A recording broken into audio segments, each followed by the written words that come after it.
boa tarde a todos. Eu convidei aqui o meu amigo Jacinto, do site Funds Explorer, site líder aí de fundos imobiliários, para falar de um dos fundos imobiliários mais buscados do Brasil, o MXRF11. Você investe em MXRF11? Eu quero saber. Mas antes, já se inscreve no canal, dá um joinha aí. Jacinto, para quem não conhece nada, para quem caiu de paraquedas aqui, o que é o MXRF11? O que ele faz? É o seguinte, Thiago, o MXRF11, primeiramente, muito obrigado por me convidar a estar no seu canal, sempre é um prazer. O MXRF11, o fundo Maxi Renda, é um fundo híbrido, né? Ou seja, ele tem mais de uma estratégia de investimento. Hoje, mais especificamente, ele investe em CRIs, né, que certificado recebível e imobiliário, que é um título financeiro de renda fixa, mas com lastro imobiliário, é o que está a sustentação neste título. Permutas financeiras, a permuta financeira nada mais é do que uma troca financeira, né? Por exemplo, uma incorporadora, quando vai fazer um empreendimento, muitas vezes o que acontece? Ela encontra um outro investidor, que é o famoso terreneiro, é o dono do terreno, né? E ao invés de comprar o terreno, ela faz uma troca. Ela fala assim: olha, terreneiro, é o seguinte, eu não vou comprar de você, o que eu vou fazer? Eu vou dar um percentual de você das minhas vendas, desse empreendimento, né? Então, e existe isso no mercado, isso é bem comum. Ou seja, ele investe nessas perguntas financeiras e também em FIIs, uma quantidade bem pequena da carteira, próximo aí de 4%. Então, todos esses fundos aí, fundos que eu digo ativos, no caso, ele realmente aí dá uma diversificação para o fundo que é bem interessante, né? Então, o cotista, ele dilui esse risco aí, né? E o fundo, Thiago, ele tem uma taxa de 0,9 ao ano de taxa de administração. Ele é gerido pela XP, uma gestora aí bem famosa. A administração é do BTG Pactual, outra instituição bastante famosa, e hoje está pagando um yield aí de 0,77% ao mês. É um yield bastante alto, interessantíssimo, tanto que se a gente analisar, dá um pouco mais de 9,5% ao ano, né? E a distribuição dele, Thiago, é em torno de 6 centavos e 8 centavos por cota. Não foge muito disso, tá? Quando foge, é porque ele fez emissão, ele tá com caixa gordo, né? Aí é o seguinte, como ele não alocou ainda, como você aumenta a sua base, sem alocar, o rendimento cai, normal, né? Beleza, pessoal. Desculpa, terminou a explicação, Jacinto? Terminei. Beleza, eu vou convidar as pessoas para mandarem dúvidas aí também. E Jacinto, esse é um dos fundos com maior número de cotistas do Brasil. Sim. Por que você acha que isso ocorre? Porque é o seguinte, Thiago, a cota dele, né, vamos dizer assim, tem um valor baixo, que fechou hoje, por exemplo, que é dia 14, na faixa de 10,41. Então, assim, muitos investidores entendem que ele tem um valor acessível. Lembrando que, como você também é analista fundamentalista, barato ou caro depende de valuation, depende de como o investidor vê. Agora, o valor de acesso, o valor de compra, realmente ele é mais acessível ao investidor iniciante. Então, ele atrai bastante cotistas por causa desse fato. Mas, logicamente, eu já sinto quando Explorer, eu vou além e falo, olha, ok, que o preço está 10,41, então 10,5, ok, mas vai além, né? Lê o relatório gerencial, vê qual é a tese do fundo, né? Quais são os ativos que estão lá dentro? Faz sentido para a sua estratégia? Porque é o seguinte, como eu disse anteriormente, a distribuição dele de rendimentos, ela não varia muito. Então ela é mais ou menos estável. Para aquele investidor que quer, por exemplo, ter rendimentos periódicos mês a mês, pode ser interessante? Não sei, depende da estratégia de cada um. Por exemplo, ou aquele investidor que quer ganho de capital, que quer correr mais risco, talvez não seja tão aderente, né? Então, o investidor tem que saber qual que é a estratégia, se é renda ou ganho de capital. Aí ele vai estudando o fundo. Muitos investidores, além disso, Tati, o veem como o seguinte, um fundo de troco, né? Poxa, tá 10,41. Então, por exemplo, eu tenho uma carteira de 5 dígitos de fundo imobiliário. Caiu os dividendos ali, então compra um MXRF. Obviamente que isso pode funcionar? Pode, desde que o investidor goste do fundo, goste da estratégia, enfim, né? Eu acho que isso facilita o acesso, né, Thiago? Facilita o acesso em função da porta de entrada, por exemplo, da XP, né? Por exemplo, para investidores iniciantes, né? Beleza. Jacinto, eu vou pegar algumas perguntas aqui. Se você Claro. tiver dúvidas, se você que está nos assistindo tem dúvidas, coloque no chat. Vou botar aqui, ó. Não, eu vou pegar outra aqui, não sei porque essa veio, depois a gente pega essa, vou pegar em ordem. Sem problema, Thiago. O Mr. Duduch, acho que é isso. Quais são os maiores riscos deste fundo? É o seguinte, como o CRI é um fundo, o CRI em si é um fundo, é um título, no caso, de renda fixa, ele teve inadimplências já. Inclusive, o fundo, ele coloca os episódios de inadimplência. Ele bota, obviamente que esses episódios, né, eles não estão afetando os rendimentos do fundo, a gestão deixa bem claro, eles não estão afetando, mas isso pode ocorrer, né? Obviamente que todo CRI, ele é estudado, ele tem uma série, por exemplo, de diligências que a própria gestão faz, risco de crédito, enfim, então, a gestão procura colocar CRIs que, mesmo apesar das garantias, a operação, ela fica de pé, né? Porque é o seguinte, se você executar a garantia de um título de um CRI, significa que aquela operação, por um motivo ou outro, deu errado. Você precisou ir nas garantias, né? Então realmente, ali, isso pode ser um problema, mas, obviamente, nada que afete muito o fundo. Por exemplo, né?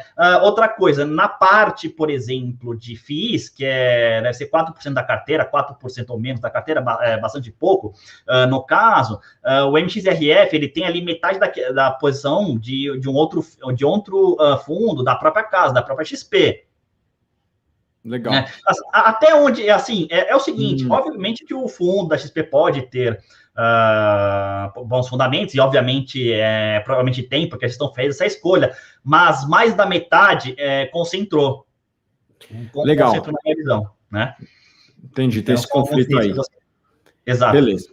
O Davi Nabuco Linardi, se puder, falem sobre a subscrição que ocorreu.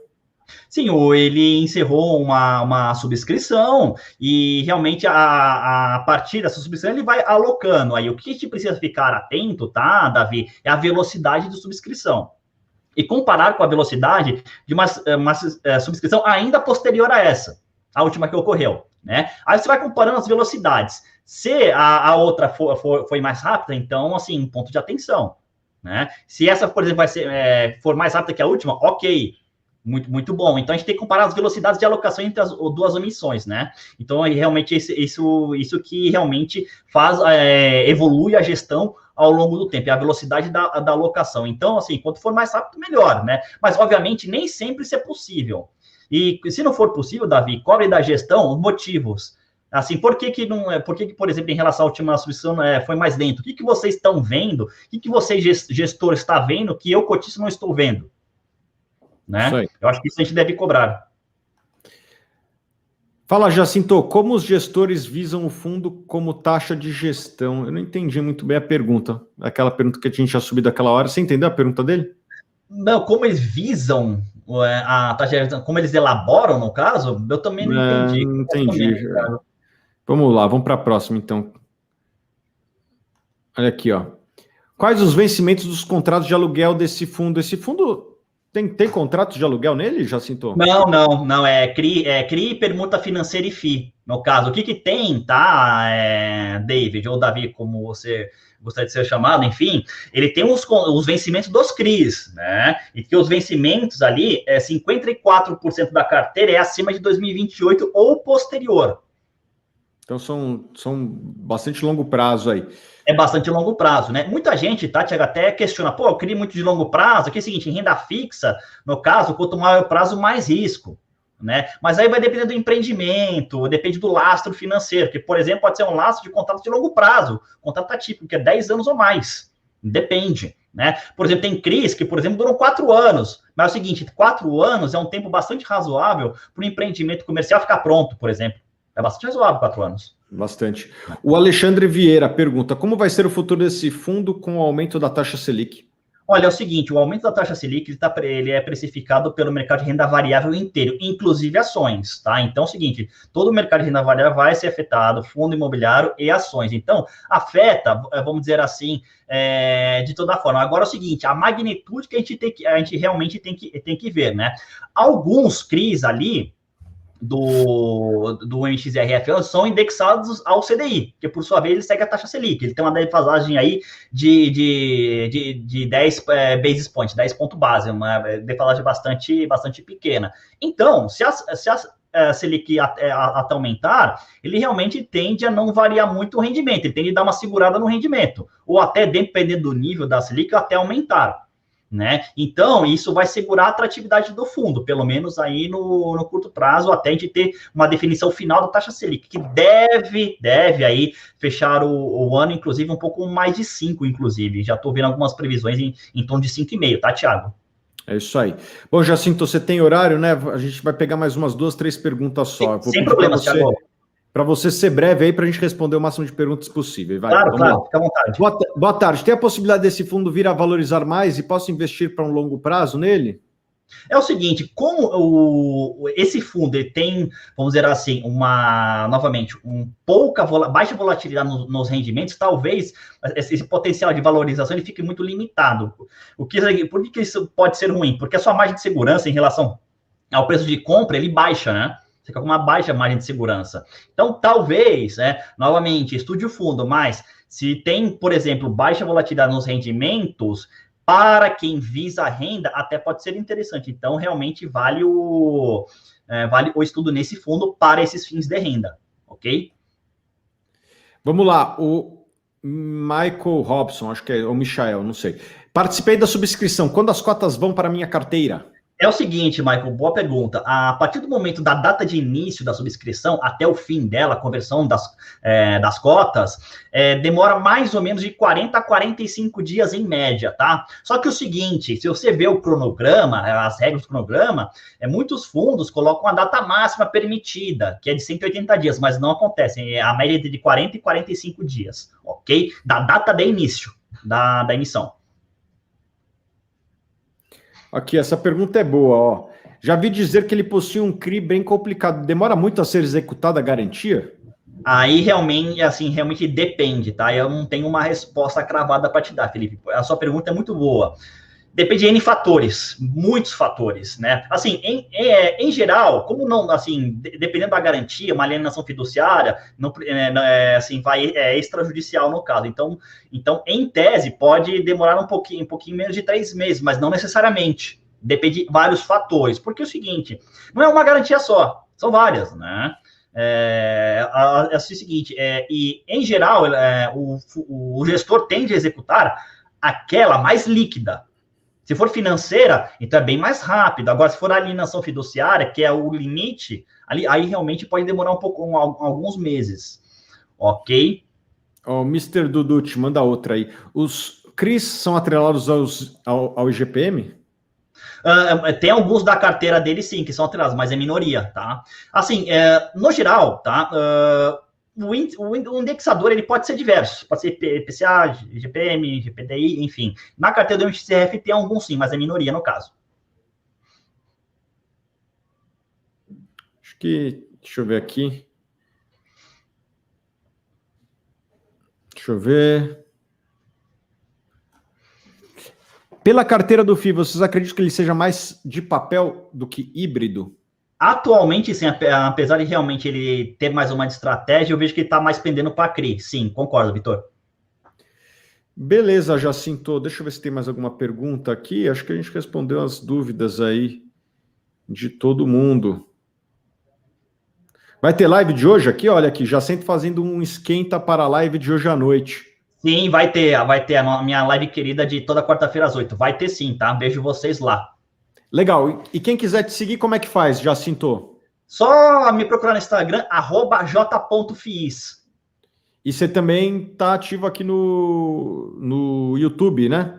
Sim, o Fund Explorer tem um canal do YouTube, segue ali o Fund Explorer, ali toda quarta-feira às 8 horas faço uma live para todo mundo, e eu também faço lives exclusivas para os meus assinantes. Então, se vocês quiserem também ver a carteira do Fund Explorer, fica à vontade para acessar o site, ser o meu assinante, e eu também tiro dúvidas de vocês, obviamente, assinante de uma forma muito mais direta, ok? Beleza, Jacinto, eu queria aqui te agradecer, sei que seu tempo é escasso, 15 minutos de live, acho que deu para a gente responder muitas dúvidas aí do investidor de MXRF, quem investe, quem pretende investir. ou não, mas a gente respondeu muitas dúvidas aí. Queria te agradecer mais uma vez e passo a palavra para você para fazer as considerações finais. Poxa, Thiago, sempre um prazer te ajudar, tá? Muito obrigado por ceder o seu espaço. E, pessoal, novamente, se vocês tiverem dúvidas, me procurem no Instagram, @j.fis. Também tem o Telegram, muito bem lembrado por um dos seguidores aqui. Tá bom? Pessoal, muito obrigado, um forte abraço, até a live de hoje às 8. Thiago, forte abraço, novamente, muito obrigado pela ajuda. Tá bom, quero ir lá no seu canal, hein? Quando você puder, me chama aí. Adoro fundo imobiliário. Tá mais do que bem-vindo. Tá mais Beleza. do que bem-vindo, sabe disso. Tá bom, então.